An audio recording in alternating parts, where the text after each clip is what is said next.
Welcome back to the OPEX podcast where fitness is explained. I am your host, Robbie Burke, and I'm joined on today's show by Keith Davids from Sheffield Hallam University. Keith is one of the leading authorities in skill acquisition, and in this episode, we discuss everything to do with skill acquisition. Guys, this was an absolutely outstanding episode with Keith. I know you're going to love it. Stay with us.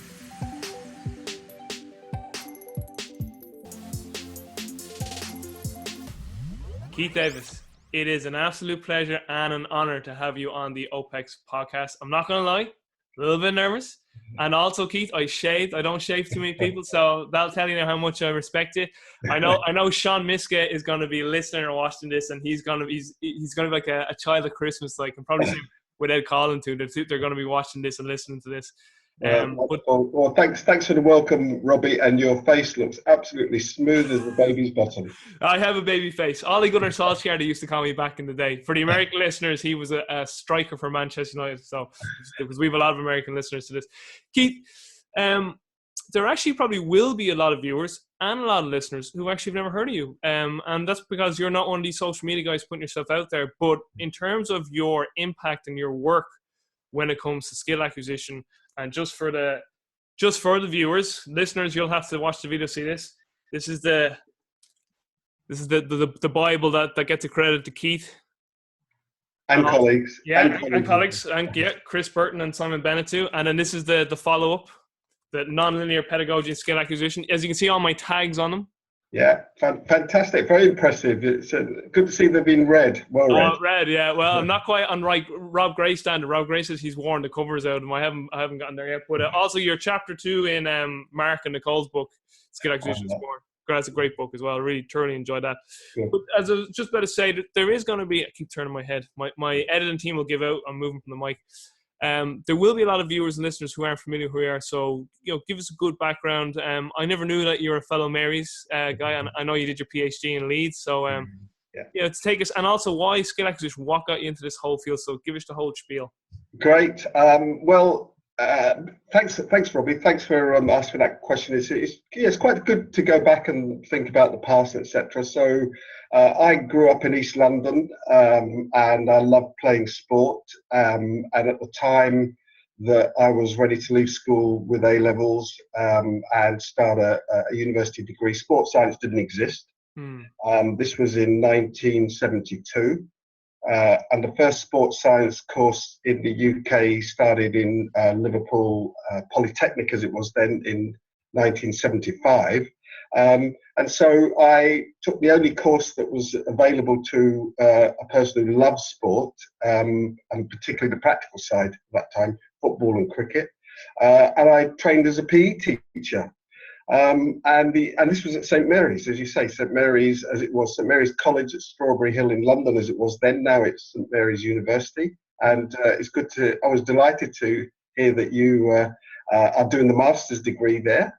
It's quite distance learning, but you will have been there, I'm sure. A lovely part of the world. I've got great memories of the place. In particular, the memories of the place was quite interesting because I arrived there quite fresh, really into the practical side, and I discovered quite quickly that I didn't want to teach. I didn't want to teach physical education. I thought I'd leave that to the ones, because I could work out that there were people on the course who were much more passionate about teaching than I was. I was really interested in the theory. I got into the theory big style, and I did a lot of extra work actually, and some of my friends used to take the mickey out of me for doing extra work that I didn't need to, but I was just interested in it. I just loved understanding about how the body worked and all these theories and ideas. And I got into at the time it was motor skill acquisition, and it was pretty much the information processing approach at the time. So it was then that I really discovered this passion for the theoretical side, and particularly motor skill acquisition from an information processing approach at that time. So after Mary's, you went to Leeds and did your PhD, and I believe a man called John Whiting, he was a big influence, and you actually ended up getting his old lab as your office. Is that correct? Yeah, that's right. Yeah, it's amazing how this goes. Well, I've taught for 2 years. First in Paddington, central London. I worked at the technical college there in the phys ed department. Had a wonderful time for 2 years, and probably re-emphasised. First of all, I got over the 4-year degree. The actual being a student for 4 years and the poverty, etc. And earned a bit of money, enjoyed having a bit of money. And then towards the end of the first year, actually, it was towards the end of the first year, this was about 1979. Yeah. I've been working for a year. I got this pang to go and do a master's course. I really needed to get back into the theory and stretch my brain that way. And at the time, the only place you could do a master's degree, and this is going to seem like ancient history to you, but the only place that you could do a master's degree then was at Leeds University. And the course was run by John Whiting, who is really one of the main founding fathers of skill acquisition in the UK, a real inspiration. If you didn't want to stay in the UK, you had to go to the United States to do a master's degree. And at the time, I didn't want to go to the States. I wanted to stay in the UK. So I applied to do the master's degree in June 1979. And of course, I was a bit late. Because what happened was they said, oh, well, we've got all the intake cohort to start in September. I should have really applied the previous September, really, to start in September 1979. Yeah. Because it's the only master's course taught master's course in the country at the time. But then, and it wasn't all emails, it wasn't digital, it was all handwritten by letter. And I got a letter back from Professor David Sugden. Now, David Sugden had taught me as an undergrad at St Mary's, and he'd finished his PhD at UCLA working with Jack Keogh, who was a colleague of Richard Schmidt, the founding father of schema theory. Yeah. David Sugden had taken over the course because John Whiting had just left to go to the Free University of Amsterdam. So I kind of missed out on John Whiting being there. But David Sugden said, yeah, great, you're very welcome to join. You're too late for the master's course for September 1979. But he put PS at the bottom, just as I'm writing this, a PhD student scholarship has become available because somebody's dropped out. Can you ring me tonight on this number when you get this letter and tell me whether you want the PhD scholarship? And oh, wow, what a decision, because that was like being thrown in at the deep end when you couldn't really swim. You could just about swim. And I really needed to do that master's degree, but I couldn't turn down a funded PhD scholarship. And so I said, yeah, I'll do it. And so off I went to Leeds, and that was jumping in at the deep end. It really was. Absolutely amazing. Serendipity, eh? Yeah, that's right. Yeah, well, it shows you in life, that's what happens. And you take your opportunities and you adapt to things. Sometimes you make a decision not to go ahead with something, but that's what it's all about, really. No regrets. You just go for it and work on what emerges. All right. So let's dig into the main topic, skill acquisition. As I said, a little bit nervous because I want to make sure I give you the best possible platform. Okay. So Gibson, 1979, I believe, comes out with this whole concept of ecological dynamics, and you said this is one of the first things that sort of changed your life in a way.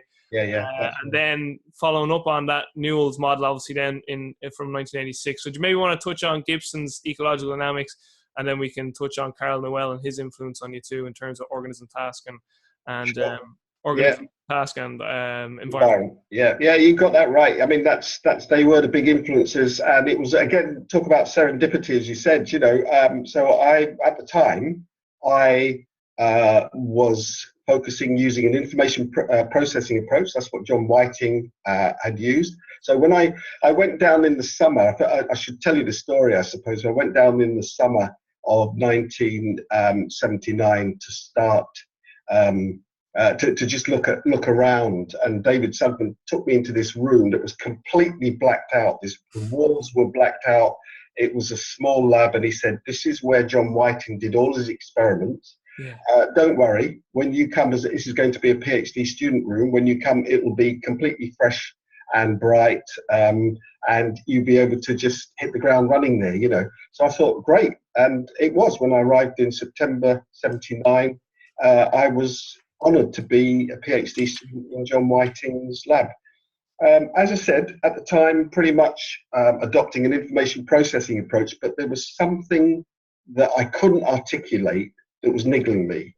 I wasn't able to explain what it was that I was dissatisfied about. And it's only retrospectively that I can say it's the information processing approach and the computer metaphor, the brain's a computer, and a very mechanistic view of human behavior. I thought, from my love of playing sport, I played football to a decent level, not a brilliant level, a decent level. I thought, no, it doesn't work. It doesn't feel that way. It just doesn't feel that it's so mechanistic, stage-like, that you're, function like a computer, that there's input, there's decision-making, then output. It felt a little bit more natural, normal, more fluid, and more emergent. Now, I only was able to articulate this afterwards. Then in 79, Gibson's book came out.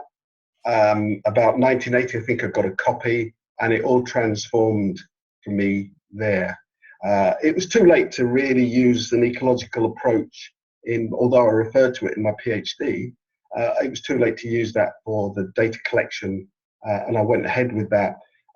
And then eventually got my PhD. I actually broke my leg playing football when I was doing my PhD. It was a bad break. They thought it was a motorbike accident. Both the tibia and the fibula were broken, and so that kind of put me back a bit, and I ended up having to start work teaching part-time, lecturing at Canterbury Christchurch College part-time, and then I finished off my PhD.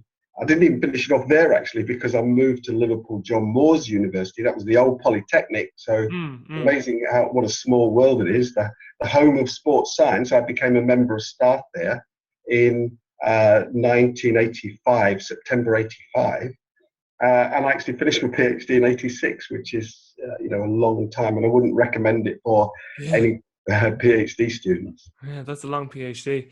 So Keith, the large audience that would watch this and listen to this are very much going to be people into fitness, and there'll be a lot of fitness sport athletes. So there'll be a lot of CrossFit athletes that would watch this, because OPEX trains a lot of elite level CrossFit athletes for games. Yeah. But we'll also have a lot of strength and conditioning coaches who are involved with multiple sports.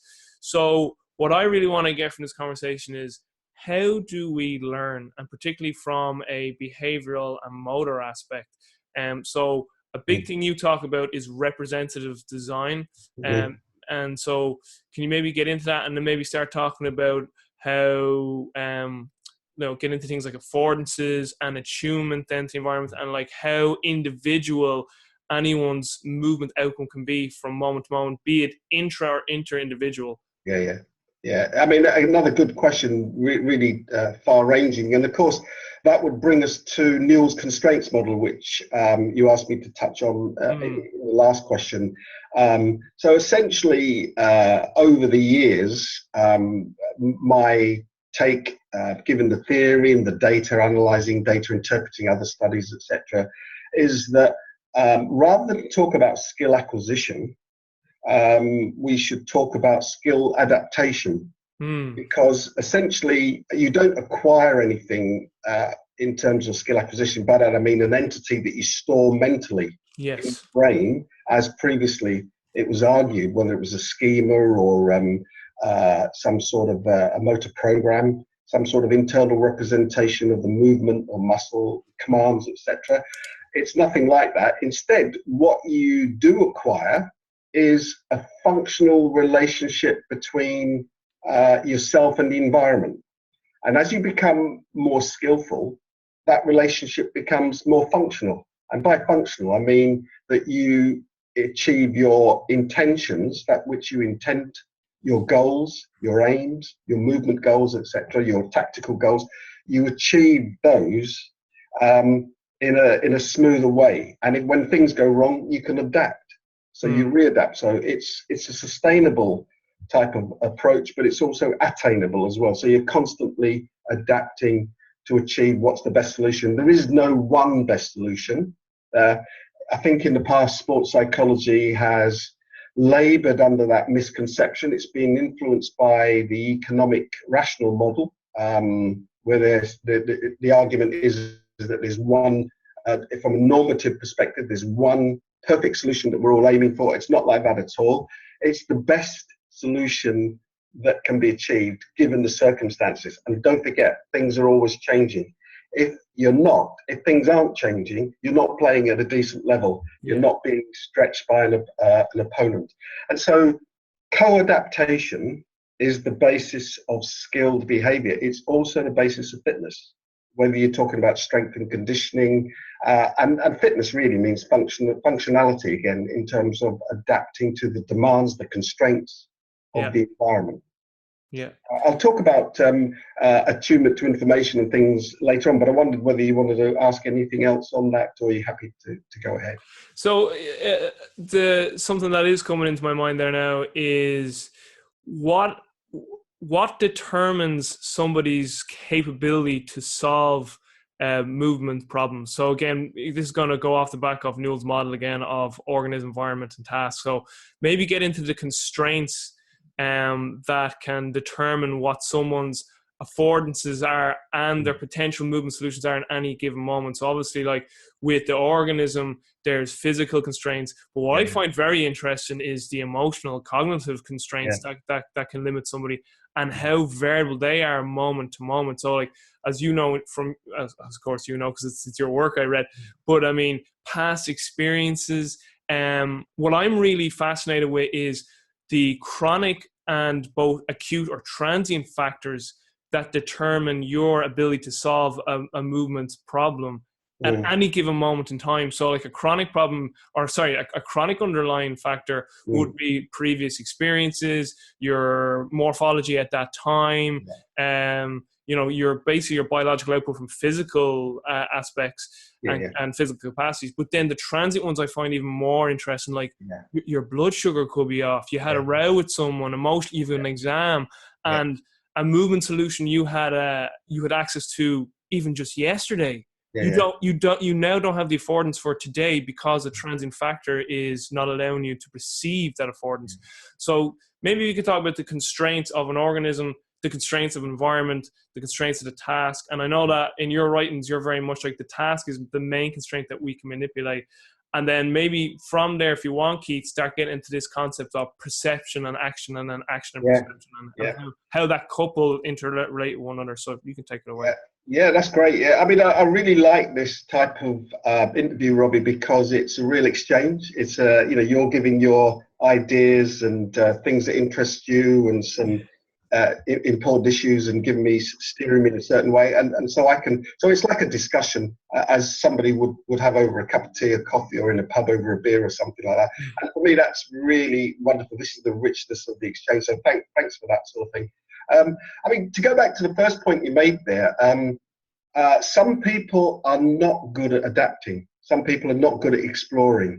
And James Gibson's wife, Eleanor Gibson, was a developmental psychologist, and she made some very good inputs into the area. And she talked about attachment theory, and how an individual's attachment with a parent figure, a guardian, can shape their ability to, or their capacity to interact with novel stimuli, unfamiliar conditions, etc.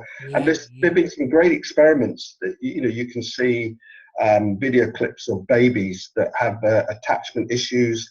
The parent goes out of the room and the baby freezes, can't do anything, stops playing. Another one without attachment issues, when his or her parent leaves the room, they will look up, they'll note it, they'll carry on exploring, but they feel comfortable, they'll adapt. The parent comes back in, they'll acknowledge the parent's presence, but it doesn't, if you like, derail them in their exploratory behavior. So some people, they're not very good at exploring. It might be attachment issues, it might not be. It might be just the way that they've been taught in the past. They're not very good at using their autonomy. And others are very good. That's what you'll find. So as a coach or strength and conditioning trainer, as you design tasks, you'll get a lot of individual variation in the way people react. Some will freak out by the information and the uncertainty that's present, Yeah. and they'll find it quite unsafe. And they, because they are not used to exploring, and they'll feel it's too unfamiliar. And others will not. Others will engage with it, embrace it, and love the challenge and enjoy that. And others will be in between. And it's really about the information that's present. So what you design in any task, if you're trying to acquire skill or change behavior or help people to adapt behavior, and you talked about psychological, mental attributes, emotional attributes, strength and conditioning, being able to adapt to the endurance demands of an event, or the power demands, or the flexibility demands. That can all be designed into a training task. And that's why I place emphasis on the task, which of course, is a constraint that interacts with the capacities or the affectivities, as the ecological psychologists talk about, the affectivities, the capacities of each individual, plus the environment as well. Where you might be training, it might be to do with weather conditions, it might be ambient temperature, social environment as well. So there's a richness of information that practitioners can use to design tasks and constrain the behaviors of athletes learning and developing. And this is across the expertise span. So in other words, we're not just talking about developing athletes, youth, young players, we're talking about senior as well. For me, there's a bit of a bugbear that I have, a bit of a gripe, if you like, is I think that in coaching, some coaches don't understand the difference between development coaching and performance coaching, and the importance of development coaching. They also don't understand that even an elite performer is still developing. Yeah. Because if you're not, you're going to be found out. You talked about chronic factors, etc. If there's one thing that really is a given, is that sports are dynamic performance context. They're constantly changing, whether it's rule changes, equipment changes, tactical changes, style changes, and then the individual's changing as well, whether it's to do, you mentioned a few examples of short-term changes, but there are also long-term changes to do aging, to do with injuries and making sure that you recover in the right way, and then you might need to reinvent yourself and rebrand yourself. And that's why you see skill adaptation is a really important way. And it's the same with to look at learning and development of an athlete, and it's the same when you look at fitness, conditioning, and the fitness, if you like, the broader fitness of an individual, meaning the psychological self-regulation of an individual in a performance environment. I will come around to talk about representative design and attunement and stuff, but I'm happy for you to come in and it's so, because again, it's just like, this is all I've been reading, so just to hear from, I suppose, the horse mouth say is great. And what you spoke about there about attachment, I was nodding my head and saying yes, because it brought up a great point that I wanted to bring up, and that was because what I'm going to be presenting on for a presentation I'm doing next month in my master's actually is on augmented feedback. And one of the big areas around that is too much dependency on feedback from a coach. So that what eventually happens is that when the athlete is in the heat of competition, they don't have the intrinsic feedback from like their own sensory systems, or they don't have enough autonomy in owning their movement solutions, that eventually they can go into reinvestment and then go into this phenomenon of choking, because they've too much reliance on the coach in the training process. And you see that so much. And again, I think that, and you've spoken about this too, is that I think that's because it's coaches are just, they coach how they were coached. Yes, and it's like, that's how I was coached. And it's mainly subconscious even. It's the same with parenting too, really. I also, it's the blind leading the blind. We're kind of screwed up from our parents, we're screwed from their parents now. So it's about being able to come away from that and get an awareness. Same with coaching too. So the attachment thing, definitely, I find that I found that very interesting, because again, I'm finding augmented feedback so interesting in terms of how it can enhance or even be detrimental to performance depending on how it's how it's structured. But an area that I am really fascinated in, and I have to give credit to John Goodwin, who was one of our head lecturers at Mary's, and John has just been a huge impact on me in terms of me getting into skill acquisition, because he's just fantastic lecturer, and I could listen to John's material all day. Great guy. Right. John really explained the movement landscape really well, and attractors and fluctuators, and he touched on the concept of recalibration, and I find that concept so interesting because for years, Keith, I was just your typical, and I don't mean this in a bad way to anyone watching, but I was your typical physical preparation coach, strength and conditioning coach. I just get guys bigger, faster, stronger. I deal with work capacity, hypertrophy, strength, power, speed. I do that. I've done my job. I've filled your capacity bucket. Now it's up to the sports coach to integrate your physical capacities with your sports skill. I've done my job. But what I learned from my study was, if I get these guys in the off season and they have learned their skills while their body was in a particular morphological, neurological, emotional state, and I vastly have changed their body mentally, physically, mentally, emotionally, and they go back to preseason 8 weeks later. And like we saw this, I saw this every preseason. The lads would come back, I'm rusty. It's just a bit of rust. They're all over the place. And then I realized they're discoordinated because we've done, like, their whole movements, their whole body has completely changed. So they have to like relearn this whole skill. Their whole landscape has changed. So recalibration to me is just so interesting, because again, you have something like that scenario where someone goes on an off season, which is kind of more medium to long term, Then you also have come back from injury. So this is fascinating to me, because they're coming back from injury and recalibrating. And then we also know everyone has their own unique movement signature, as Sean Mishka would say. So while there are technical models to everything, now I know Dan Pfaff will probably watch this, and Dan is like, he comes from the Tellez school where there's correct way to do things and a not correct way given biomechanics. And yeah, definitely there's technical models, definitely there's landmarks, but within each technical model, there's individual style, there's an individual movement signature. And knowing that for an athlete that's coming back from injury, so important. And then recalibration, now that's going to get back into affordances too, come back from injury. And then, as we already touched on, the acute factors then can change your landscape. So I just find that all so fascinating. So I don't know what you want to add to that. I don't know what you want to get into, but I definitely do want you to touch on affordances, because the first time I heard that explained to me, like that even from a strength and conditioning coach, and I'm going to shut up now and let you talk, because people are like, people watching and listening are probably like, let the man speak.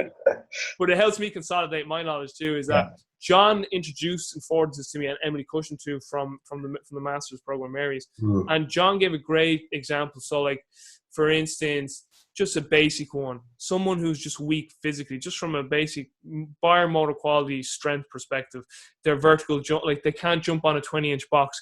But by making them stronger a few weeks later, now the affordances from getting stronger has made them perceive that jumping on a 20-inch box is within their capabilities. And I was like, oh my God, like, I mean, like, and it's not something you didn't know, but it's just like affordances. And you're like, and then so while that's fascinating, that was more longer term again, because you got stronger over certain weeks. But that's why I'm more fascinated with the emotional aspect, because that's like in the moment. Like that can change your affordance in the moment. And I think that's very important for anyone watching or listening to this. Like, even like OPEX, who I'm involved with here, as I said, they deal with very elite level CrossFit athletes who will compete in the games and the regionals. And a lot of people would think, that's more of a closed chain activity, because, even though like they don't know the events that are coming up, a lot of the events are similar in terms of like, it's a lot of weightlifting, gymnastics, powerlifting, and endurance. But Sean Miska has even said that even within tasks that seem less chaotic, like track and field in comparison to team sports, they're just as impacted moment to moment, and your affordances can change moment to moment, and therefore your outcomes. So I just think knowing all that stuff, affordances was just like so important to know. And like, I don't know where you want to go with that, but I will. Yeah, it's interesting. I mean, I just want to mention a couple of things in that. Everything you've spoken about there is fascinating, absolutely is, because I love talking to practitioners who are interested in applying these ideas. I do a lot of talks, as you probably be aware, and I, particularly with sports practitioners, coaches, teachers, I say to them, I've got the easy job. My job is really to focus on the theory and the science and get an understanding of it, and put on the table some ideas, some concepts, a framework that might be relevant. And I'd never go into a room thinking that every coach is going to love it or, be interested in it even, because people have different backgrounds and different perspectives. But essentially, the hard job is to apply these ideas in practice. And so there's a lot of fantastic, what I call experiential knowledge out there that people have, that they're developing, they're acquiring, and they've actually got. But it's been really enriched with the theoretical knowledge as well, which, and listening to you there, that came across beautifully, this relationship between theoretical knowledge and experiential knowledge of practitioners. That's gained from working with athletes day in, day out, and if you like, experimenting with things, trying things out, changing things. Because, as we said before, if there's one thing that doesn't change, it's sport, and it's a sacred practice, Yeah. That's why sometimes if you spend too much time on repetition, rehearsal, doing the same things, using the same drills the way you were taught, as you mentioned earlier on, then you're missing out. You really are missing an opportunity to develop yourself as a coach, practitioner, and also develop your athletes as well. To go back to your wonderful discussion about calibration, affordances, and stuff like that. We've got a PhD program starting at Sheffield Hallam University, the Centre for Sports Engineering Research, where I work at Sheffield Hallam University, and it captures for me, what you spoke about there. What we're looking at is we're going to look at the benefits of parkour training, so parkour style training. So basically, not parkour the event in terms of jumping off buildings, surfing on trains, and things like that. You're gonna build a generation of bank robbers. No, that's what I'm worried about. There was a wonderful episode of Wallace and Gromit where they got that delinquent penguin that was a bank robber that was walking up the side of the building and stuff like that. So I'm worried about being able to. No, I'm hoping to use it to good effect to develop a generation of athletes who can use parkour training. You'd be like, use these powers for good. That's right. Yeah, I know. That's right. Yeah, I didn't tell you to do that. Anyway, so it's essentially a case of using parkour style training to develop athleticism. And there's a paper coming out next month. That's in June 2018. And it's in the journal Sports Medicine, and it's an opinion piece. We're basically making a position statement that parkour style training can help you develop good athletes, and we're particularly focused on team sports athletes. And there's several reasons why, some of which you've touched upon. The recalibration notion, for example, in proper parkour, you don't really, parkour is an affordance landscape. That's what it is.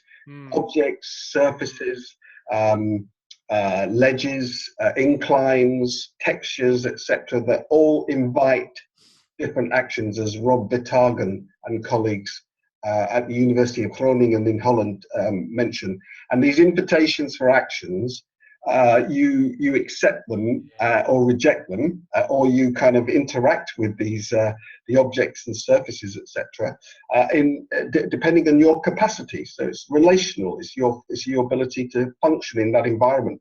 Why parkour training is also good is because you are emotionally engaged. If you are jumping off a ledge, a parkour athlete once explained it to me beautifully. He said sometimes he's been on a ledge, holding onto a wall high up, and he's got to turn around and jump to a surface behind him, lower down. When he lets go and turns round, he can't see, when he lets go of that surface, he can't see the ledge that he's going to land on. So he has to turn round, and then he's got to adapt his movement pattern in midair in order to land on that ledge. Now, for me, I was frightened just listening to him telling me that. He's actually got to engage with that. And I've seen video clips of parkour coaches saying, here's me as an athlete learning to jump from this tall ledge. And you can see the coach going up to the ledge and going, no, I'm not doing it. 3 times, I'm not doing it. And then eventually doing it. So in terms of psychological regulation, emotional control, etc., parkour, wonderful landscape. I'm talking about parkour style training. So I'm not really talking about putting top athletes or even development athletes into these situations where they can seriously injure themselves. But on the other hand, if you look at it this way, if you've got, imagine a one-on-one situation in football, attacker and a defender. You've got a parkour trained attacker with the ball running at the defender. The first thing that they teach you in parkour is how to land safely, because you need to be able to bail out from a movement. You're experimenting with a movement, addressing affordances of an object, a ledge, a surface, an incline, and you have to bail out. You have to land safely to protect yourself. Someone who's parkour trained, dribbling a ball, can take the defender to the limits of their posture and stability because they're confident. They've got the emotional regulation to know, if I need to, I'll bail. It's not good. I might lose the ball, but I can really go to the limits of my capacity here before changing direction and going in the opposite direction. The defender who's not parkour trained is going to be more rigid and have a much narrower threshold in which they can operate in that situation. The other thing about parkour training, going back to exploratory practice and the value of exploratory behaviors that Eleanor Gibson mentioned before in developmental psychology, is that parkour athletes never engage with a surface or an object or an incline or a ledge in the same way twice if they can help it. They're constantly looking to innovate. They're constantly looking to adapt, to change the movement, to add another movement in, to land on a different leg, or use a different movement pattern. And surely that's what we as coaches, or coaches rather, and skill acquisition specialists and strength and conditioning, that's what you're trying to encourage, this sort of constant recalibration and adaptation of your effectivities and the dynamic changing environment, and to explore a same surface, a same ledge in different ways. That's going to be beneficial in terms of general skills and processes useful that you can then specialize in. It's just in my head, I keep going, the Russians, they were onto something with all this gymnastics and weightlifting, with all these, they knew what they were at. But it comes to mind too. I listened to your podcast interview with Rob Gray you'd done in November 2015. And the only reason I know the dates because I was only just listening to it lately, so just in case. But I have a pretty good recall and memory too. It's from my mother. Her memory is just incredible, which wasn't a great thing growing up. She remembered everything. But in that, you actually spoke about that work done by the guys from Holland, I think, in terms of like the playgrounds for the kids. Yes. It was like they were too sterile, basically, as in like there was no variation. And you brought up a great point, and it's exactly how I would think about this too. In that you know. The initial impression is, if it's a safer environment where it's got like right angles and like nothing's like out of place, you'd be like, that's going to decrease injury risk. But really, paradoxically, it'll increase injury risk, because if they don't have the environment to explore and open up their movement landscape, then when it comes to a time where they need again to have an affordance in some particular situation, they won't have it because they didn't grow, or they weren't allowed to explore the movement landscape and then to have more movement solutions at a particular time, maybe in the future. So that when you said that, I was like, that's exactly how I would think about that too, in that sort of paradoxical sort of mindset. But another fascinating thing, I'm really fascinated by this, and I originally heard it from Fergus Connolly in his book Game Changer, and apparently there's a book, Tactical Periodization, written by a Portuguese gentleman. I'm not too sure of the name right now. Rare, I think, They talk about this concept, and Franz Bosch uses the example of birds flying, but it kind of goes back again to, I think, ecological dynamics in a way, I think. But this concept of synchronization among a team. So not only is there obviously synchronization and moment-to-moment perception, action coupling within an individual, but there can also be that cohesiveness with a team on a moment-to-moment basis, which is fascinating. And you were giving the example of the Rugby World Cup was going on at the time in Rob Gray's podcast. And you were saying, like, look at New Zealand and Australia, who at the time were in the final. By the way, Ireland, watch them out next World Cup. Please God, or please universe, whatever your beliefs are. But could you maybe touch on that? Because I find that really, really fascinating. This, because I know you've done a little bit of work on that. And I'm not too sure is it the guys in Lisburn that have done a bit of work in this as well? Is that different work they've looked into? I'm not sure. I know you mentioned the guys down there. It's similar. It's related to that. So basically, you're talking about affordances for other people and people. Yeah, and the information from the perception, actual couple, and the information you're gaining from the environment. So like, that's right. Yeah, so like, I mean, because when you're reading a lot of the skill acquisition, now I'm going to start using the term skill adaptiveness or skill adaptation. A lot of it is to kind of just do with we're kind of relating it to a single organism, so a person. But then you guys are like, all right, how does this affect like a group of individuals? So now we're going from the intra-individual to inter-individual. That's right. So I just found, I was like, wow, that's amazing, like team synchronicity. Because, and I'm going to let you talk now, is that what I've seen an awful lot in our sports here in Ireland, so Gaelic games, what's happening a lot of the time is the way our championship is structured, a big team can get knocked out early in the championship, but they go into what's called the back door. Basically, they have to go into a qualifier system, but they end up playing more games. And what's happened a few times is that team has gone all the way to the final or have gotten way further in competition than they should have gotten, or sometimes they've gone on and won the title. And people would always say during that championship process, you know, when they're on like game 6 or 7, I don't think they'll win. Surely they're going to get burnt out. I mean, they're gone 7 weeks in a row now. Because in the mindset, people put so much stock into physical attributes and think that that's the main determining factor. And like what Fergus Connolly kind of put across the book is that we're not given enough attention to the perception, cognitive, perception, actual coupling, decision-making aspects of sport, which really are way more important once you have a fundamental level of physical capacities that can support those processes. So that really helped explain these teams that are like could stay on the road for 7, 8, 9, 10 weeks, and then they meet the team who haven't played in 6 weeks, and everyone's like, oh, the fresher team surely would win, because again, people are only thinking about it from a physical perspective, and they're not thinking about this, again, this synchronization, this cohesiveness that this team who are on the road in 7 weeks have. And like, I just was like, when that kind of, again, it's not something where you step back and go, this is like brand new information. It's like, I just never thought about it that way. That's right. And you can just see like how much it interests me. So like, the passion's there, you know. But I think that's right. I think there's a lot of good points that you made there. You know, essentially is that I think that the time has come. I mean, we've talked about it in the past, but ecological dynamics as a theoretical framework, as a rationale, emphasizes the whole person.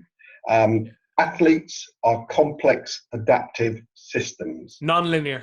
Yeah, that's right. They're non-linear, and you know there can be transitions. They can, it's not a straightforward linear path that they follow, etc.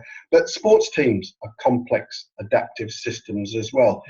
Like athletes, they're made up of interacting parts, and you know, taking this sort of different subsystems of the complex adaptive system. You've got the psychological, you've got the emotional, you've got the social, you've got the physical as well, you know. And you're right, I think in the past there's been too much emphasis on the physical side, but maybe what these teams are doing are playing themselves into a really good, as you say, synchronized or coordinated state, adaptive state. And they're, you know, they're emotionally switched on, they're psychologically switched on as well. They're battle hardened. That's what they are, compared to a team that hasn't had to adapt. So and this goes back to this notion of, if you have to keep on adapting, that helps you, and you become, your functionality increases. So maybe what's happened with these teams is that they're highly functional and they're fully adapted to that competitive environment. You know, and in a sense, don't forget, we're still learning when we're performing. So performance is a very good way of learning. It's not necessarily the best way for coaches, because you know, it's all or nothing sometimes, and there can be consequences, etc. But you know, that's what you try and simulate in training. In practice, you try and simulate consequences, you try and simulate aspects of competition, and you work on things. But equally, performing is a good way of adapting. There are downsides, of course. You know, any strength and conditioning coach will tell me that. But I think now we know a lot about recovery, rehab, prehab, preparation. You know, all this sort of stuff. So really, it's not as bad as it used to be in the old days. That would take its toll on you. Squads are bigger as well, and you've got lots more flexibility. And I think coaches need to get up to speed on that. Maybe some are not as up to speed on that as they should be, using the whole squad and being flexible in the way they use players, etc. But no, I like the point that you made there, and I think that it just emphasises the fact that we need to take this holistic view of athletes and develop the whole person. So in Carl Newell's model originally was, I had a great opportunity to speak to him recently about that paper, and this is a story for another time, but it was kind of accidentally published in where it appeared. It was always meant to be published, but it actually got rejected from a journal that Carl intended to publish it with a PhD student. And so they were miffed, and then they ended up sending it in as a book chapter. They were invited book chapter. But, you know, the point about that model is that it emphasized the whole person. Yeah. The fact that there are different subsystems, and not only that, you've got this complex adaptive system, but that is operating in another complex adaptive system. And so the thing about these complex adaptive systems is that they're continually interacting. Now, Mark O'Sullivan, the football coach at AIK Stockholm FC, he's now a PhD student of mine at Sheffield Hallam University. He's part-time there. He's looking at non-linear pedagogy and ecological dynamics. Brilliant. In AIK Stockholm FC Academy. Mark O'Sullivan has this term, football interactions. His PhD is looking at football interactions, and that is really about the interactions between each individual, as you mentioned before in an earlier comment, and the task and the environment. And so designing practice tasks, training tasks for individuals to continually interact is quite important. It's something that I think coaches can get their heads around. So let's distinguish between a few phrases here. So we often talk about perception and action, but action is typically something like reproduction of an action that you think about. Reacting is where your opponent might do something and you have to react. You've got to be good at that as well. But you can do that all the time. You're constantly changing. If you're constantly acting or just producing actions, then all a smart an opponent does is just change the context, and your action is now decontextualized. It's not fit for purpose. It's out of whack, as it were. And this is what the New Zealand All Blacks are very good at doing. They fix their opponents, and then especially opponents that play with a lot of set pieces, etc., and they just neutralize that type of action. But interaction, that's what you're doing all the time, and what you're interacting with is information in that environment, different sources of information, also the affordances that appear, disappear as invitations, some that you can accept, some that you reject, you know, so the decision making is continuous all the time. So football interactions that Mark O'Sullivan mentions, I think you can apply that to most team sports and also other sports as well, because I think Sean Mishka's point is absolutely right. Things are constantly changing in sports, even in the so-called more stable sports. There's a lot of instabilities and variability that we need to adapt to in those environments, in those contexts. I love this. I just love it. I think why I've fallen so in love with skill acquisition is because for years, until I really delved into this topic, I really loved the area of epigenetics. So I already had an appreciation for how the environment can influence and determine the expression of an organism. And then if you bring that to the human organism, what separates us from all the other organisms, what animals and other organisms, is that we can choose to perceive our environment. So, I mean, the work by Bruce Lipton, Joseph Chilton Pearce, and Jock Fresco, those three gentlemen had a massive influence on me, particularly Lipton's book. It's called Biology of Belief, and he was a PhD cell biologist. He was the person who introduced me to epigenetics. So again, how the environment determines an organism's expression. And then another sort of area that's really, I spoke about this with James Fitzgerald, who's the founder of OPEX. And James is going to love this because when I showed James the skill acquisition sport book, and then your book, the the non-linear pedagogy and skill acquisition, we were literally talking like this, and he bought them while we were talking. He's real into it right now too. Tell him thank you. Tell him thank you from my. Actually, just on that, before you ask me a question, Robbie, we are right now in the process of writing a second edition for this one. Is it that book? Second edition that will come out next year. So Dynamics of Skill Acquisition, we call it 2E for short. Got a different author list, and about 30 to 40% new material in some chapters, some new chapters completely, some 70% new material. Basically, a lot of research that's been conducted since 2008. Great. We're producing, we've been approached to write a second edition of nonlinear pedagogy. That we won't start until 2020 because we're just busy writing stuff, that book yet. So a second edition is planned on that. We also are planning a nonlinear pedagogy for football book, Jai Chow and myself. And so again, all of this is in the future. And also you showed the Williams and Hodges book there. They've got a third edition of that book coming out, and we've got a chapter in there where we address exploratory behaviour. Sweet. And that's coming out later this year, I believe. So nice. Lots of new material. Lots more reading for me. Anyway, I want an autographed one of the new skill acquisition sports and when pedagogy comes out in 2020 for sure. Okay. But so this now, myself and James were talking about this. The perceptions of a coach towards their athletes.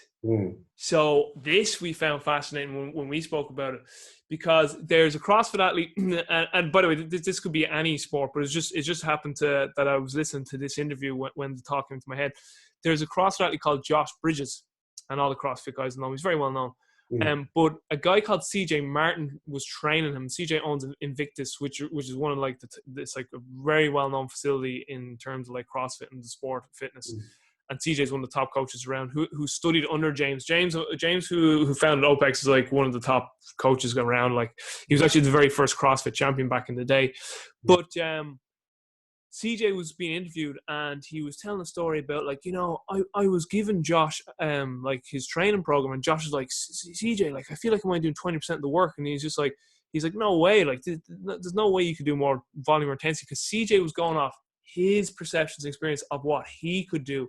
So and there's been a lot of discussion lately, like there's a guy called Christian Thibodeau who's talking about like neurotyping of athletes. It's a whole other field, but he talks about like matching up certain coaches with certain athletes in terms of personalities, and then you could even think about like again, athletes and coaches who've maybe got similar-ish sort of backgrounds in terms of experiences, because then perceptions, because this is the point or the question I want to get across in your take on, is that if you take a coach who basically just has a completely different perception of reality when it comes to, again, movements, skill acquisition or skill adaptation, affordances, what is basically adaptable for an organism in terms of volumes, intensities, densities, motor, skill acquisition, adaptation.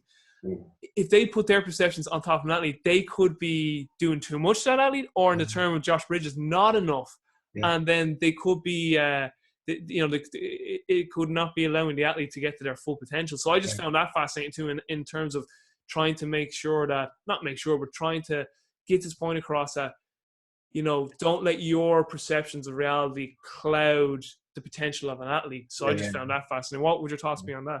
Yeah, well, it's interesting because you mentioned the Portuguese colleagues that I collaborate with, particularly the Duarte Araujo at University of Lisbon and his students. I didn't want to butcher his name, that's why I didn't say it. I think I'd butcher his name, actually, the way the Portuguese pronounce it, but absolutely fantastic academic, really interested in applied science, a great collaborating colleague. And then the colleagues at the University of Porto, and I'm working with a PhD student at the moment called João Ribeiro at the University of Porto, and we're addressing this issue that you're talking about. Now, earlier I mentioned about the fact that ecological dynamics, we can conceptualize athletes as a complex, each individual athlete, a complex adaptive system And you can see the uniqueness because the subsystems interact in different ways. And then when you put in the task and the environment, the potential for interaction, then you can see where you've got so much that can vary, and so much room for individual differences. But also sports teams are complex adaptive systems. Now the point about complex adaptive systems is that they have many, many degrees of freedom. That means that the components of them, whether they're muscles, joints, limbs in the athlete or team players, and if you take a team sport, a competition, an event, a match as a complex adaptive system, you've got competing players, cooperating players, etc. And you've got all these degrees of freedom that are free to vary. And the good news is that we know that self-organization processes operate in both types of systems. So in the body, you get this self-adjustment, self-adaptation that happens that you can exploit. It doesn't mean it's going to be perfect. You're going to self-organize in the most perfect way, but that's the point of training and practice and designing, so that those self-organization processes become more specific and related to functional, if you like, related to the outcome of a task goal in an athlete. And it's the same when you mentioned before about the synchronization between team athletes, that the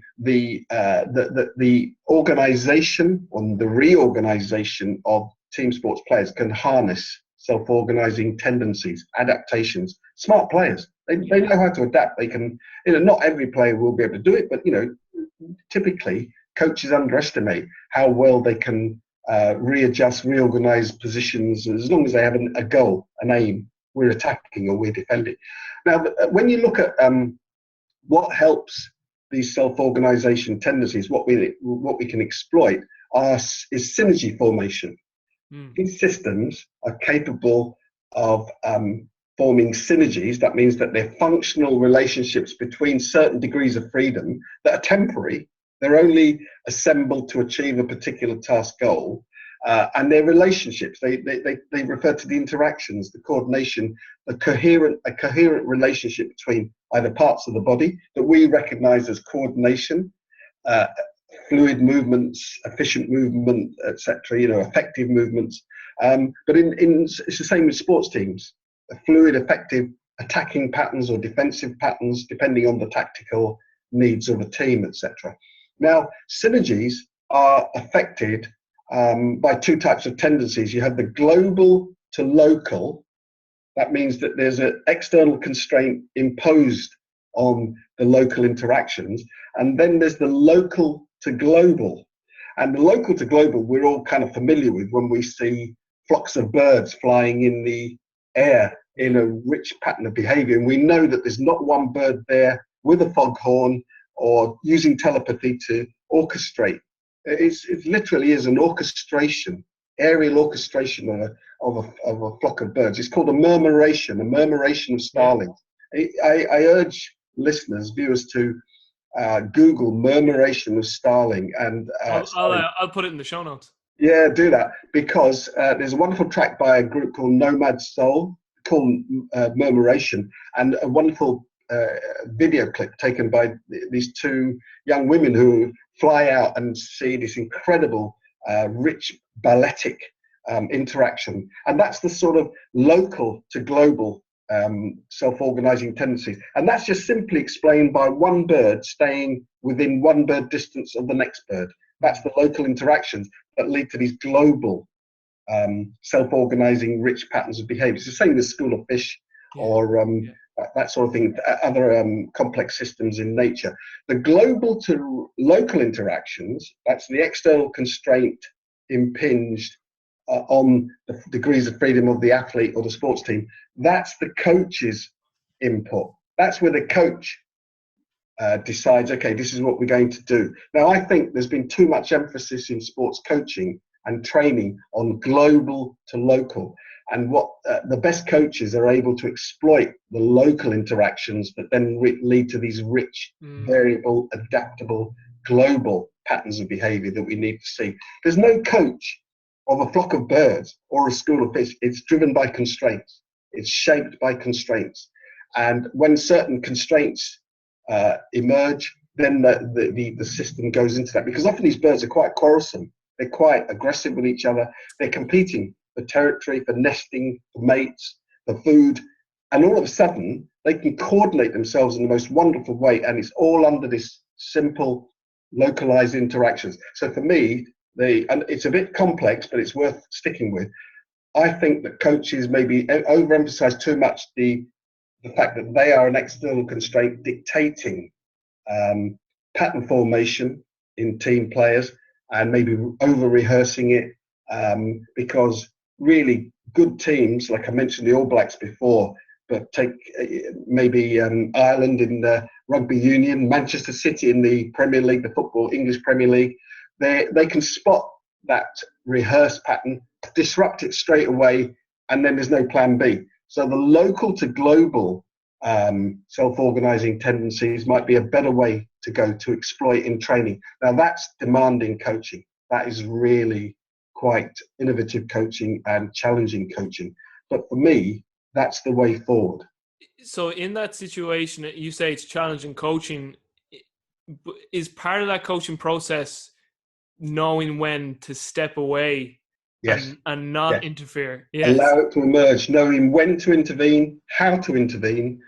And I've heard some wonderful reports of Pep Guardiola's coaching, where he's in the flow of the game and he just nudges. He doesn't stop the game. It's moving. It's continually flowing. And when you look at Manchester City, and I'm not a Manchester City fan, by the way. When you look at Manchester City's teamwork, etc., it's very smooth and flowing and swirling patterns, and apparently that's how Guardiola coaches. Now, I'm not saying that there's never a role for global shaping of self-organizing tendencies, but your point's absolutely right. It's about, I think it's been overemphasized.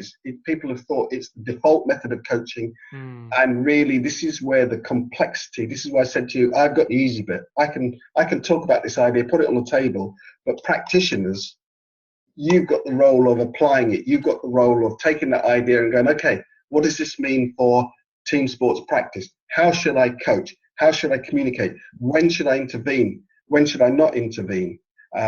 When can I exploit this adjustment going on? I think, to be honest, that it's a very underrated aspect of human behavior, that people can adapt, can explore if you allow them to. Even the ones that they're not familiar with it, they can overcome it if they're, I think you mentioned it before, they sensitized to it from an early age in training, and that's what they're used to. And then when they're elite athletes, they're still doing it. They're still challenging that way. There's no difference really in that respect between development coaching and performance coaching. It's on a continuum of development. You're on a different pathway of development. It's funny. It makes you just think about babies learning to walk. It's just like, they're not there getting instructions now, put this leg here. It's just like, it's purely just like discovery and through learning. But just on that point, the original motor development theorists back in the 1920s and 30s, people like Giselle and Shirley, etc., they did meticulous observation of baby behavior. And they found so many different types of behavior that people thought that they were just one way of doing things. So, for example, babies' rattle behavior, that was studied, what babies did with the rattle. And I think it was Shirley that identified 23 different types of behaviors with rattles, and crawling and behaviors in sitting postures. There are lots of different variants of that. Now, that to me is telling me that it's open for exploitation. So if think of a coordination pattern in sport, and we can identify lots of different ways of performing a throwing action, a kicking action, and it's about exploiting that rather than imposing, as you say, here's a coach, I've got my way of doing things, and I'm going to try and fit them to you. I've got a template of how the skills should be performed. You see, I think we're very good at saying, oh yeah, we need an athlete-centered approach. We put the individual right at the center of learning. I think we're good at saying that. I think we're not so good at actually understanding what that means, how to apply it, and then how to design a practice task around it. That's why and this is a challenging point for coaches there. This is my point to coaches. I wouldn't call yourself a coach or a teacher. I would call yourself a learning designer. I'm not trying to be pretentious. I'm not trying to, just create a little bit more jargon, etc. But that's fundamentally what you are. You're a designer of learning experiences. And by calling yourself a learning designer, even when you're training conditioning and you're interested in emotional regulation and psychological regulation, etc., it's a learning designer. It's about adapting to the environment. And by calling yourself that, then I think that's a bit of a signal to you to put the athlete at the center of the learning process. That's what you're interested in.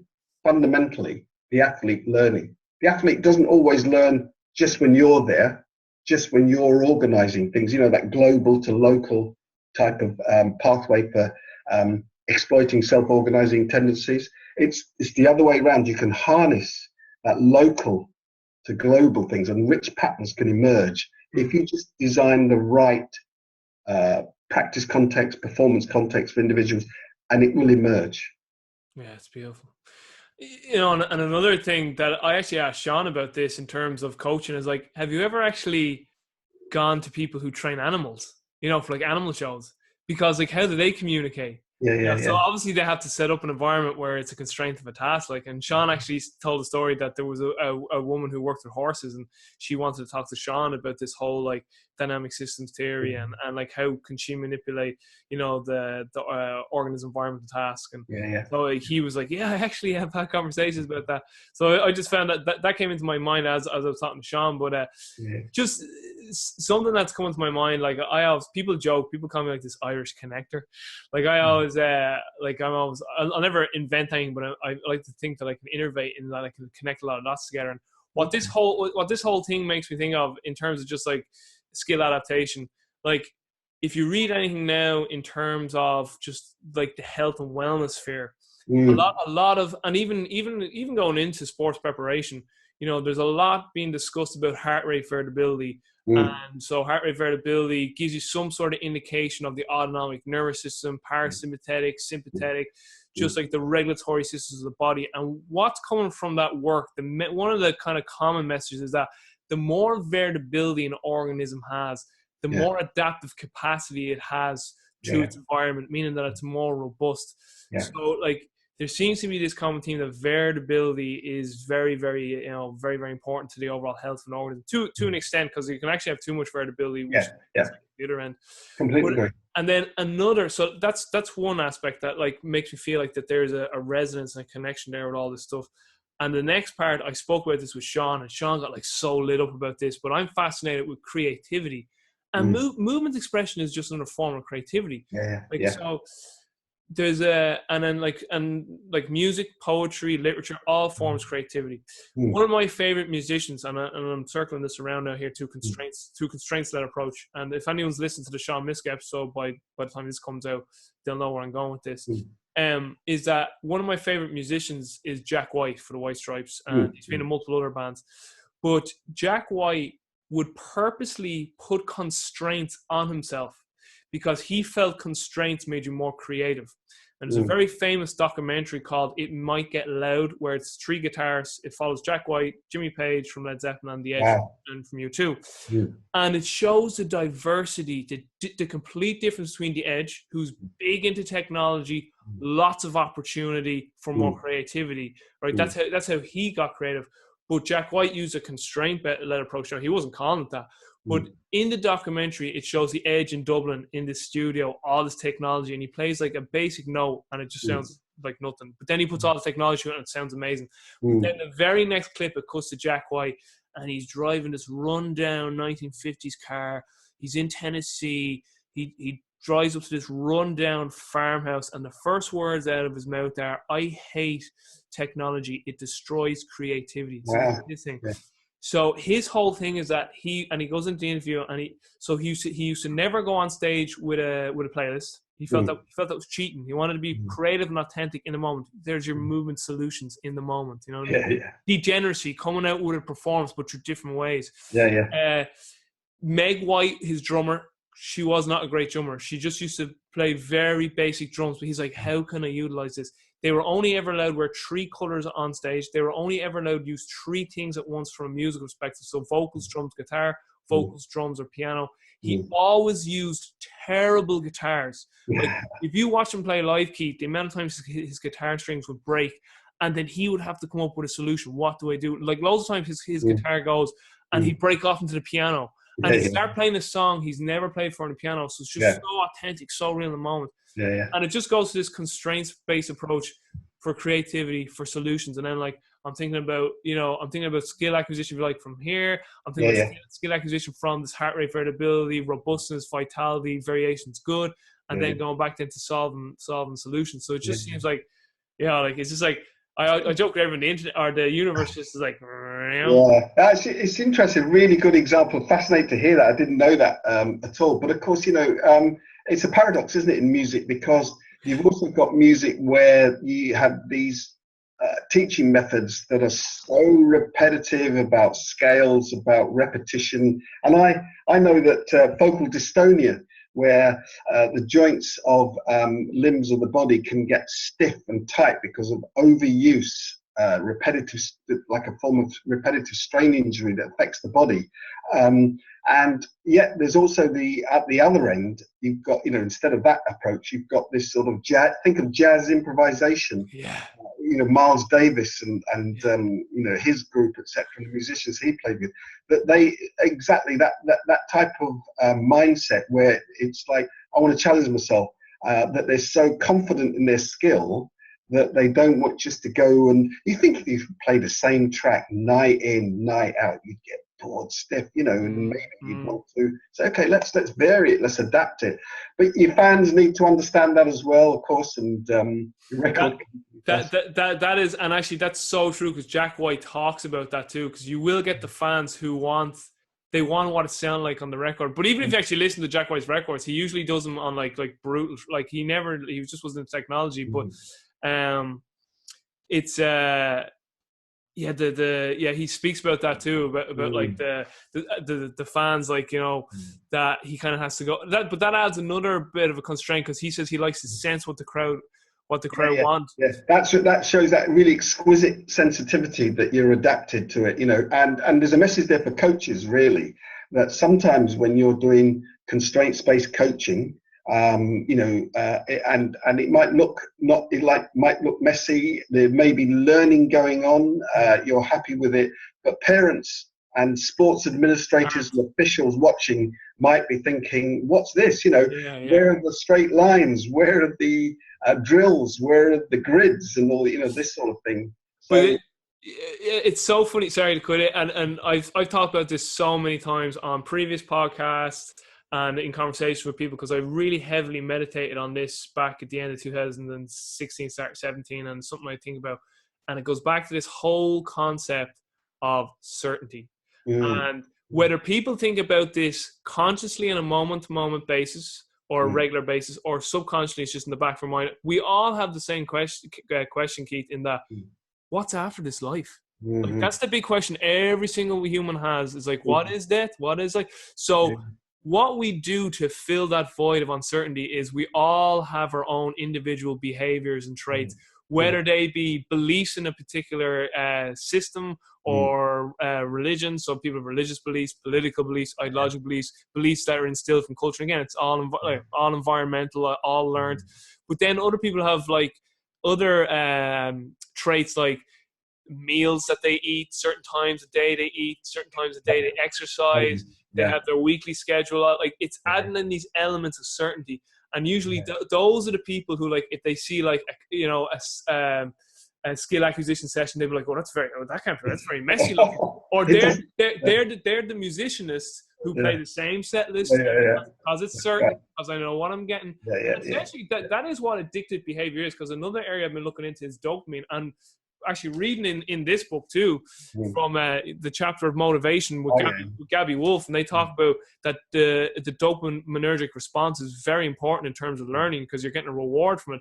But you need to be careful too, that we don't get people into rogue repetition and they associate that with reward because they're just doing something that they're good at over and over and over and over. And they're too afraid to go into that uncertainty zone, which you actually talk about in your chapter in that book, that you need to like get out to the edges, explore the edges if you want to open up that motor landscape. People will just repeat again and again because it's certain and I know what I get. So like, and that's what an addiction is, you know, be it, and people always think of addictions as drugs and drink, but exercise, food, it's because if you eat something and you're certain you know what you're going to get from it. And also too, when you eat something or when something usually is a habit like exercise, drugs, drink, food, whatever, that doesn't want anything back from you. There's no judgment from it. It's always there. It's always there for you. You know exactly what you're getting. It's certain. It doesn't put you into that scary, oh, I don't know what's next. It's really interesting. And it seems then that people who do amazing things in life, be it like, you know, like a Tony Robbins figure or someone like that, or if they're an expert in a sport, they're the people who go into those uncertainty zones. They're the people that go out to those edges and explore. Because, and I'll let you talk now, Stuart McMillan, who is a friend and a mentor of mine, who I studied under in Altus, world-class track and field organization, Phoenix, Arizona. I tell you, Keith, you should, they would have you out there to speak. You should go out there. You would love to watch Stu coach. Because Stu is really trying to, you know, utilize a dynamic systems approach to how he trains his sprinters. It's fascinating. But he talks about, you know, pushing people out to that edge to explore more movement solutions, you know, and he kind of got that from Franz Bosch to a degree. And, you know, obviously he's read work from Bernstein and, you know, he's looked into work in Newell and Gibson, and, you know, he's he's like really good friends with Sean Miska. So he knows all that stuff. And it's the first time I've mentioned Bernstein. I'm sorry, Sean. Bernstein, repetition without repetition. We said degrees of freedom a few times, but so that's just, again, that's where like my mind is being with all this stuff, you know, this thing of certainty, like, you know, and people like certainty because it gives them that element of reward, one, and again, the element of certainty. And it's just like, but if you stay, like, there's a very famous saying, comfort is the enemy of great. But the great ones will get out of there. And I suppose I listened to Ed Collin too on Rob Gray's podcast. And, you know, there's this debate about deliberate practice and deliberate play. And everyone's like, you know, and of course, there's an element of both there. But one thing that does seem to be kind of taken away from deliberate practice is that the experts are the ones who are willing to go into the uncomfortable zones. It's interesting you mentioned that, but in the I told you about the Williams and Hodges third edition of the book and the chapter that we've written there, that, and I mentioned about it addresses exploratory practice and exploratory behaviors and attachment style. It mentions that. And Rick Shuttleworth, again, is a PhD student of mine. Rick, he works with the English Rugby Union. He also works with GB Hockey and a load of other, the Football Association in England, etc. A load of other clients. He's we've written a chapter with Jay Chow, and we produced a model, a diagram, and we talk about the relationship between, it's like a quadrant, we've got 4 quadrants, and the relationship between safety and uncertainty. And safety refers really to how safe an athlete feels in terms of the way the coach deals with them.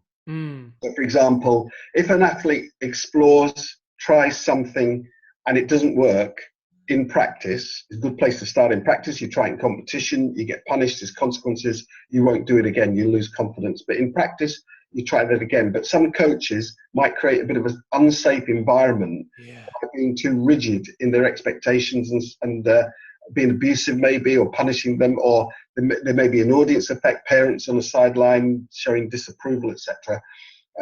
So there is this, there is a need to produce a safe environment. But paradoxically, seemingly paradoxically, you need to increase uncertainty with that. So in other words, they have uncertainty of the surrounding task and environmental constraints, but they're safe in the knowledge and understanding that they can explore, they can try things. If it doesn't work out, it's all part of the learning process, and they can refine it and just fine tune it and adapt it. And so safe uncertainty is the best type of condition for that type of exploratory behavior. Brilliant. I love it. Safe uncertainty. It's brilliant. Absolutely fantastic. So listen, we're going to wrap up. Okay. But I have a few quick fire round questions I asked at the end, and my face is nice and bright here now because I'm looking at my iPad. Because if I don't ask a question from Sean Mishka, he'll disown me. So he gave me 6, but I'll pick one here anyway, at least. I like this one too. What are the main movement skill related questions that Keith is currently asking himself, desiring to dive into more deeply? So, like, what sort of questions are driving you right now? Is what Sean. Right. Well, I think I've spoken about 2 of them. In terms of team games, in team sports, etc., or sports teams, and as complex adaptive systems, exploring that relationship between global external constraints, coaches, how they impinge on local interactions, and then also how to harness self-organizing tendencies, the local interactions between players, and how that can produce global rich patterns of behavior. That balance in training, the when and the how, etc. And I'm working with, I mentioned João Ribeiro of the University of Porto. He's a PhD student there, so we're looking at that. The second thing, with Ben Strafford, a PhD student at Sheffield Hallam University, hopefully starting in September, and Joe Stone, a colleague of mine there, we're looking at parkour training. Parkour training as a fundamental basis for athleticism, but not just athleticism, because you could do gymnastics or judo, and that can enhance your athleticism. Parkour is much more than that. It's about really helping people to get a lot out of this sort of general affordance landscape, which then will help them to become better specialist athletes, whatever they're going to target afterwards. And I think that's a really important thing, particularly parkour training. For team sports training is a good place to start. I don't think it's the only interrelationship that's important in terms of the affordance landscape. And as I said, our paper is coming out in June that explains that relationship between parkour and team sports development, if you like, athlete development in team sports. And the third one that I haven't mentioned is virtual reality. How to use virtual reality in training. It's really becoming quite dominant, as are these commercial cognitive training, as it's known in the literature, this brain training and stuff like that. I think they're just being used in the wrong way. And the problem with it is they need a substantial theoretical rationale for its use. Kathy Craig from the University of Belfast, or Queen's University of Belfast, she started that, looking at an ecological explanation of it. I think we can take an ecological dynamics explanation, and I think that's something to unpack. It can be used. It's not going to replace practice and the use of actions and stuff like that, but it can be used, because what people sometimes misunderstand about ecological dynamics is that ecological dynamics argues that it's a real intertwined relationship between cognition, perception, and action. It's a really messy, intertwined, integrated relationship.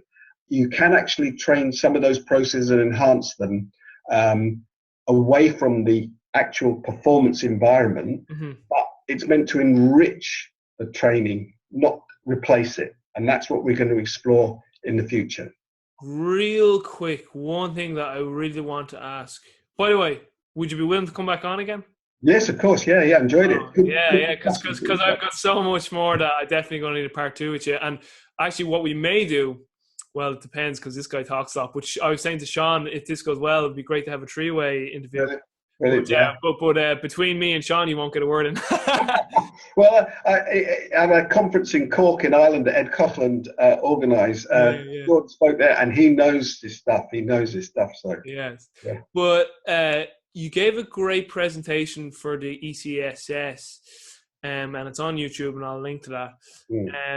And you spoke about, and this is also in your book, just because you were talking about the virtual, virtual reality type stuff, it made me think of this, where you were speaking about cricket and the bowlers batting against the machine versus an actual live bowler. And again, going back to the representative learning design, how it's so different bowling against a machine than it is a live person, because they pick up information from the individual. And it's also the same though. Tennis players, obviously, when they're just hitting back against a machine, and then baseball batters too, and machine. So I think, like, when I read that, I was like, because again, as you have alluded to, we pick up information from the individual that we're getting, that's serving the ball to us, or returning the ball to us. You're competing against your competitor.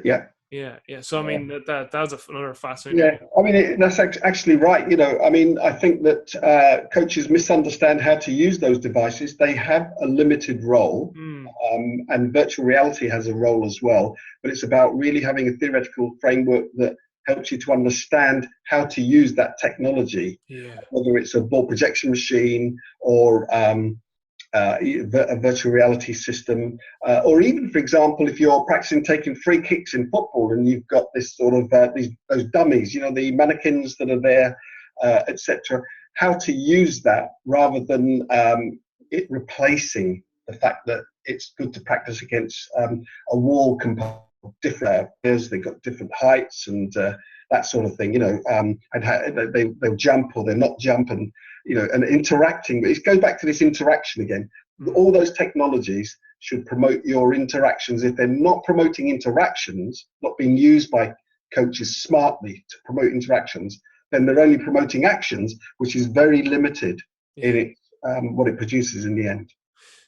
Again, there's so much more I want to talk about: observational learning, random versus block practice, implicit versus explicit. So definitely going to get you back on, and we'll discuss those. So you can see, like, my mind, I was making sure I touched on all these things and got a question. Sean had 6 questions there, but I just want to wrap up real quick. So I just want to ask you about your influences. Then I'm going to ask you about what are the biggest things you've learned so far in your career and life, and then I'll wrap up with 2 big questions. And then, I'll ask about your resources, so your top resource, 2 big questions, and then we're done. Okay. So in terms of your influences, Keith, I suppose you mentioned a few. Who would have been your biggest influences, but not only on you professionally, but also personally? My parents, they emigrated from India to England when I was 4 years old. It was a brave decision at the time. They were one of the earliest. Uncertainty right there. Yeah, exactly. Well, that's what I mean, and my father went ahead of us as a family to set up things, and so he was there by himself 2 years, I think, without us.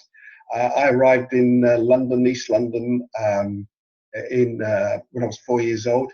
I travelled over with my 2 brothers at the time and my mother, and then adapting to the new environment. So my parents helped me, in that way. They taught me a hell of a lot about adaptation. They provided opportunities, very brave of them, etc. And in many ways, they set the tone, from that. So really, parents, family, my current wife and kids, really inspirational for me, and constantly challenging. So yeah, probably my family.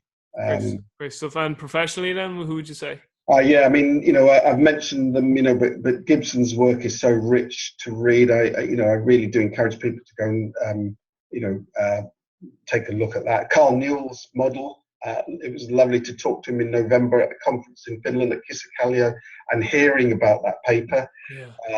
Really inspirational paper. It's so simple, deceptively simple, and yet so powerfully effective in my view. And I guess, my modern collaborators, people like Duarte Roche and Rick Shuttleworth, Geert Savelsberg and Martin Rothwell at Sheffield Hallam, Joe Stone, Marco Sullivan. I won't keep going on. I'm sorry. I apologise for people that I've left out. But yeah, fantastic. Always learning from them. Yeah, brilliant stuff. Your top resources. Oh, sorry. Before that, what would you say have been the biggest? And I don't like calling them mistakes because, like, if you learn from them, they're not mistakes, and it's all part of life. A person who's had another profound impact on me is Alan Watts, and what he made me realize was the universe works in contrast. You wouldn't know left without right. You wouldn't know good without bad. You wouldn't know. You wouldn't know up without down, day without night. So essentially, he was trying to tell people it's a fruitless endeavor to try and make everything good. He's like, you wouldn't know bliss without depression. So he's like, there is no positivity without negativity. So he's just like, when something you perceive to be negative, he's like, realize you wouldn't know the great in your life without it.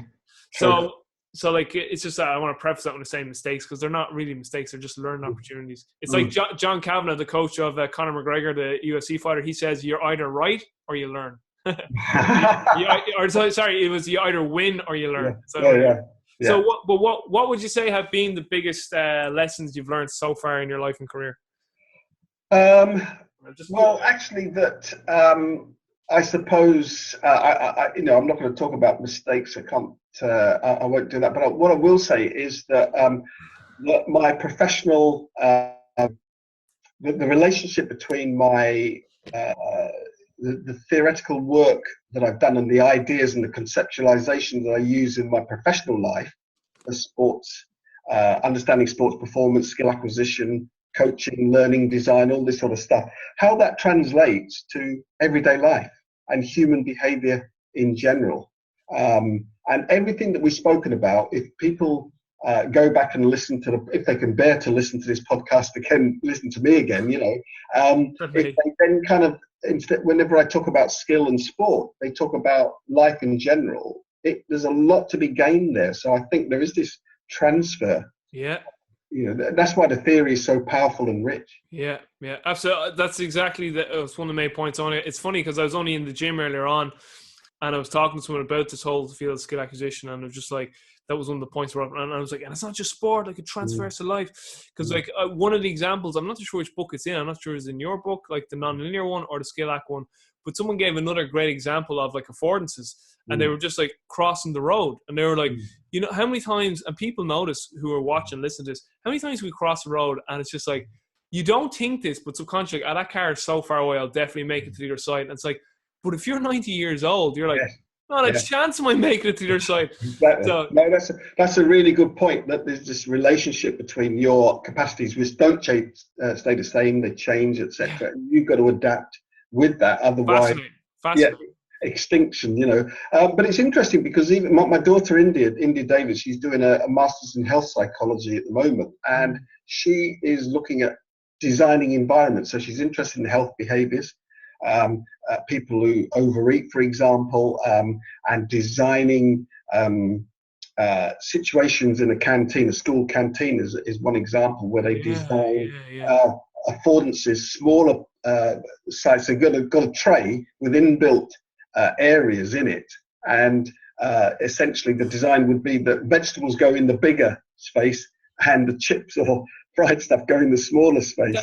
That's all. I find that all fascinating. Like, because again, it's the perception. Like, like they've done so many studies where it's just like they would just like if they just give someone a portion and they eat that and see if they're satisfied, they'd be like, and then if they gave them like a bigger portion, they'd still finish that.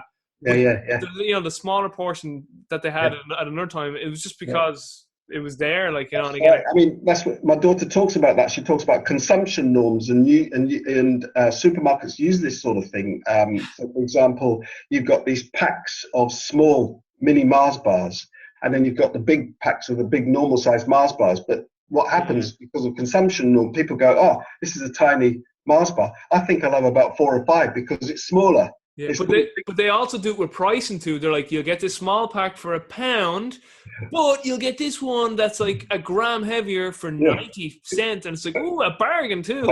That's right, exactly. So they use all that psychological thing. So I mean, essentially, the point that I'm trying to make is that this notion of environmental designing environmental constraints and task constraints, I think that's an important thing to take to wider people's behaviours, human behaviour more generally.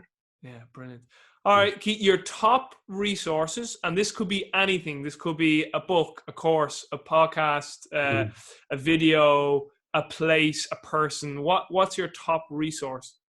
Simple, that one, dead easy. My students, my PhD students, because the knowledge, the skills, their passion, their motivation, they just drive you on. You can't stand still.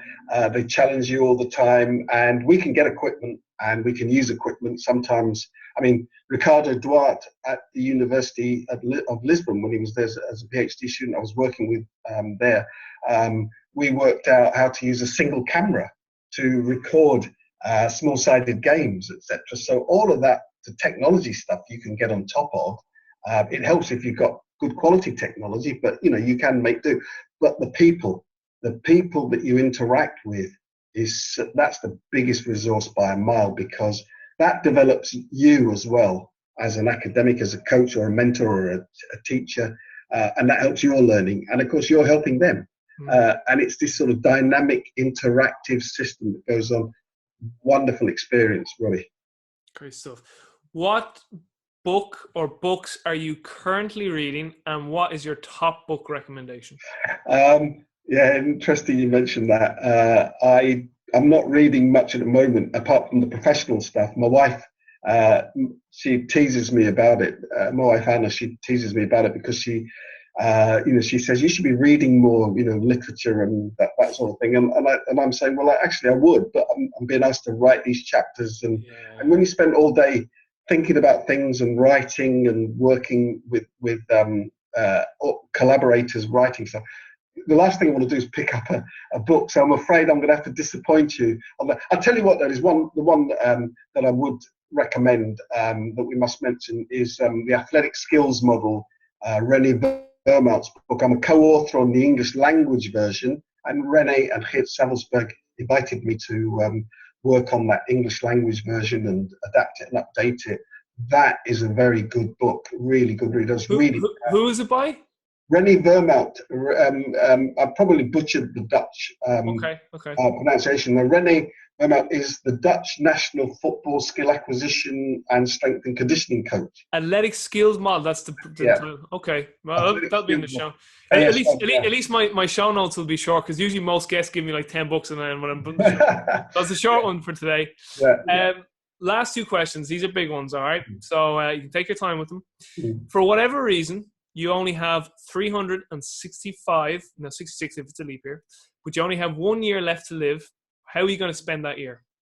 Right, that's a good one. I've thought about that, funny enough. Not that I'm expecting to, pass away imminently. I'd travel. I would travel if I can, as long as I wasn't ill, too ill to travel. I love traveling. I love going to places and meeting different people, etc. So I would probably be out and about traveling, and if I pass away traveling or lying under my desk at my computer, I would be quite happy to do that eventually, but not yet. Great stuff. Last question. This is the big one. Okay, so Keith, I'm over in your neck of the woods, as we say, or you're over in Dublin. And we're gonna go for dinner. And I say to you, hey Keith, I got magic powers, and you're like, what are you talking about? And I was like, I can bring people back from the dead. And you're like, okay, you're definitely freaking me out now. And I'm like, no, wait. It's a good thing. Because we're going to go to dinner, and you can invite 5 people to this dinner. Now, they can be dead or alive, so I might have to use my powers or my very strong smelling salts. Who would you bring to this dinner, and why? So you can bring 5 people to dinner, dead or alive. Who would you bring, and why? Yeah, that's an interesting one. That I haven't thought about that one, by the way. But I probably would like to bring certain musicians, or someone like, for example, George Best, the great talented footballer. And musicians, for example, maybe someone like Chuck Berry, who I think could have been a fantastic athlete, by the way, because if you watch Chuck Berry on stage, his athleticism, playing the guitar. I mean, he invented the duck walk, the Chuck Berry duck walk, but with his Gibson Les Paul going across the stage, etc. Really athletic guy, So those are two immediately that I can think about. I could probably think about others, but they probably would be musicians or unfortunately sports stars that passed away and left us. You still have more?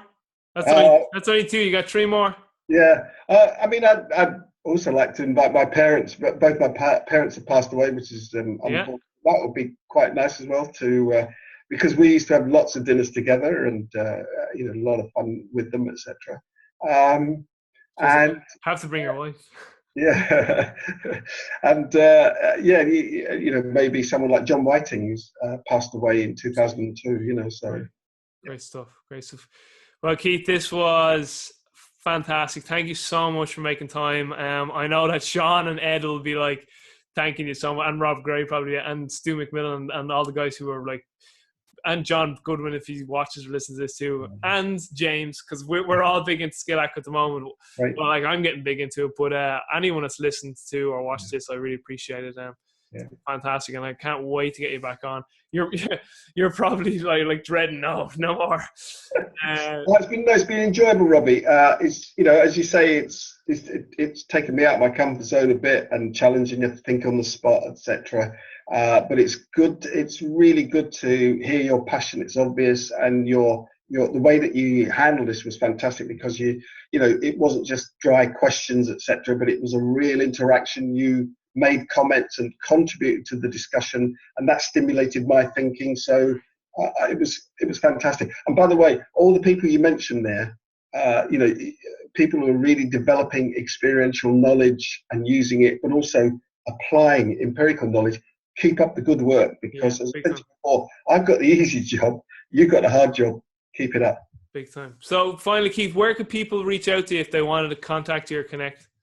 Just my email. I know I'm not on social media, but certainly email at Sheffield Hallam University, k.davids@shu.ac.uk. You could maybe put that up there. Happy for them to contact. I'm happy to discuss ideas. Always receiving requests for information or exchange of information. People might want to do further research, further study, etc.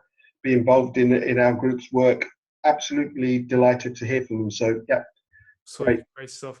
All right, guys, for everyone watching and for everyone listening, thank you so much. Make sure you subscribe to the OPEX YouTube channel and subscribe to the podcast on iTunes or whatever podcast app you like to use. But from me, Robbie Burke, and from Keith Davids, thank you so much.